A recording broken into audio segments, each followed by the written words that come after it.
La matière et le vivant restent des sujets de recherche complexes, même après des siècles d'études et de découvertes.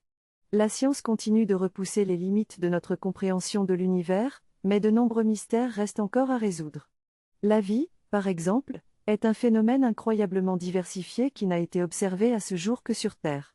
Les astronomes de l'Université de Genève, Michel Mayor et Didier Queloz, ont remporté le prix Nobel de physique en 2019 pour leur découverte de la première exoplanète, ce qui a relancé la question de la vie dans l'univers. Aujourd'hui, de nombreux scientifiques tentent de découvrir la vie ou les traces de vie hors de notre planète. Cette recherche a un impact considérable sur la philosophie et la théologie. L'Université de Genève a créé un centre sur la vie dans l'univers pour aborder ce défi transdisciplinaire en combinant différentes disciplines, telles que la chimie, la biologie, les sciences de la Terre et du climat, et l'astronomie.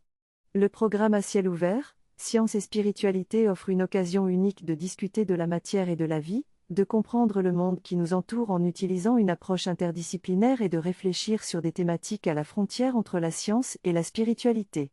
L'objectif est d'avoir un véritable dialogue interdisciplinaire sur l'énigme des origines, la place et le sens de l'être humain dans l'univers, plutôt que de fournir des preuves à l'appui de la théologie. La physique quantique a eu un impact significatif sur notre mode de vie et de communication, grâce à ses prévisions très précises. Cependant, il reste encore des lois énigmatiques et incroyables qui ne peuvent être décrites que par la métaphore d'une fève quantique. Cette fève peut avoir deux couleurs, rouge ou verte, et chaque couleur peut être associée à une flèche perpendiculaire. La flèche intermédiaire qui se trouve entre les deux flèches correspond à un état de la fève, et cela constitue le principe de superposition, qui est le principe le plus mystérieux et essentiel de la physique quantique. Cette flèche intermédiaire ne peut pas être associée à une couleur déterminée, et une observation aléatoire est nécessaire pour déterminer la couleur de la fève. Les flèches sont des entités mathématiques qui permettent de calculer la probabilité d'observer la couleur rouge ou verte en fonction de la position de la flèche dans le cercle. Les flèches ne représentent pas les probabilités que la fève soit de couleur verte ou rouge.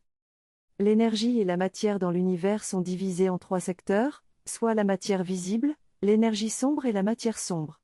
La matière visible est composée de tout ce que l'on connaît, tel que la lumière, les planètes, les molécules et toutes les étoiles. Cependant, cette matière ne représente que 5% de l'univers. Les 2 tiers de l'univers sont composés d'énergie sombre, et le tiers restant est de la matière sombre, qui est encore recherchée sous forme de particules, notamment au CERN. La découverte des particules invisibles est extraordinaire, car cela permet de révéler l'invisible dans l'univers. Depuis les premières observations atomiques de Démocrite, il y a 2500 ans, la réalité atomique a été établie, mais les choses se sont encore compliquées depuis. La science accumule des résultats, mais elle corrige aussi des erreurs, ce qui montre l'extraordinaire complexité et le mystère de l'univers. La physique quantique a également bouleversé notre vision de l'atome, et l'atomisme est apparu bien avant en Inde, motivé par une dimension métaphysique. La porosité entre les différents domaines de la philosophie, de la théologie et des sciences est évidente, et les cloisons modernes que l'on érige aujourd'hui ne sont pas encore suffisantes pour empêcher les influences réciproques entre ces domaines. Lors d'une présentation à Paris, l'orateur a déclaré avoir commencé sa carrière professionnelle dans les Alpes suisses, à une époque où les forestiers étaient confrontés aux pluies acides et à la dégradation des forêts. Il a ensuite rejoint l'ordre des Dominicains, où il s'est intéressé aux relations entre la science, la société et la religion, en particulier l'influence de Charles Darwin et de ses successeurs sur ces domaines. Plus tard, il a travaillé pour le Centre national d'études spatiales et a été chargé de développer une réflexion éthique sur les activités spatiales humaines. Malgré sa sortie de la vie religieuse il y a 12 ans, il continue à réfléchir aux implications théologiques de la recherche scientifique, notamment en ce qui concerne les extraterrestres. Dans sa présentation actuelle, il aborde la question de la place de l'être humain dans l'univers et sa relation avec les lois physiques, biologiques et évolutives. Il souligne que la science dérange notre vision traditionnelle de l'humanité, mais que cela fait partie de sa mission fondamentale. La révolution scientifique a commencé au XVIe et XVIIe siècle avec l'introduction de l'idée d'univers unique, qui a déplacé la vision du cosmos parfait, séparé de la Terre, vers un univers auquel nous appartenons. La deuxième révolution scientifique a été biologique, avec l'arrivée de Charles Darwin, qui a perturbé notre vision de l'homme. Le conférencier se demande alors quelle est la place de l'homme dans ce nouveau paradigme, qui met en évidence la similitude des êtres humains avec toutes les autres réalités matérielles, gouvernées par les mêmes lois physiques et biologiques. Le texte parle de l'importance de la pensée et de la nature dans notre compréhension de Dieu et de l'univers. L'auteur souligne que nous sommes capables de penser, et que cela nous donne une dignité spéciale. Il évoque également l'idée que la matière et la nature ne doivent pas être considérées comme des obstacles à notre élévation spirituelle, mais plutôt comme des reflets de Dieu qui peuvent nous aider à le comprendre. L'auteur évoque également l'importance des attributs divins, tels que la connaissance, la justice et l'amour, qui se manifestent dans l'univers et dans toutes les choses qui l'habitent. Il souligne que l'être humain a la capacité de réunir tous ces attributs et de prendre conscience du cosmos dans son ensemble. Enfin, l'auteur parle des prophètes qui parlent aux oiseaux et des érudits qui sont inspirés par les plantes et les roses.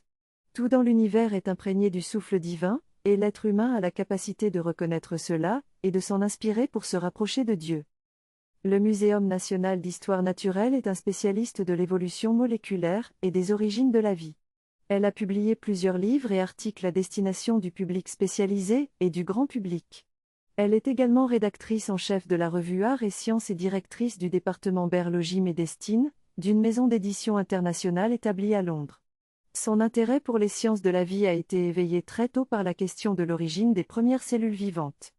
Après des études universitaires à l'université d'Aix-Marseille-Lumini et un DEA dans le laboratoire de biologie cellulaire du professeur Jacques Ricard, elle rejoint le laboratoire du docteur Jacques Nignot spécialisé dans les approches moléculaires de l'évolution et mène une thèse sur les catalyseurs d'intérêt prébiotique. Elle poursuit ses travaux de recherche en se recrutant à l'université Paris Diderot, qui crée pour la première fois en France une chaire sur les origines de la vie. Dans la conduite de ses recherches, elle développe des collaborations outre-Atlantique et une approche pluridisciplinaire avec des géologues et des astrophysiciens. Ce qu'elle découvre à travers ses travaux trouve des applications dans d'autres domaines de recherche. Elle s'intéresse également aux échanges cellulaires entre mère et fœtus. Son intérêt pour la spiritualité l'a poussée à explorer des outils d'investigation d'un autre ordre, ce qui l'a amenée à embrasser un parcours en philosophie. Elle vient partager sa vision sur les origines et l'évolution de la vie sur Terre. La vie peut être définie comme l'ensemble des relations établies entre les êtres vivants, y compris les microbes, les virus, les plantes, les animaux, les humains et les non-humains. Il n'y a pas de consensus sur une définition claire de la vie, et cela est en partie dû à notre propre implication en tant qu'être vivant dans la définition.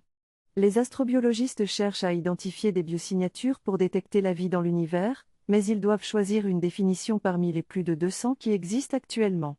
Le choix d'une définition est un enjeu important, car il pourrait être difficile de reconnaître la vie si nous la rencontrions dans l'espace. Il est possible que nos définitions de la vie évoluent avec le temps.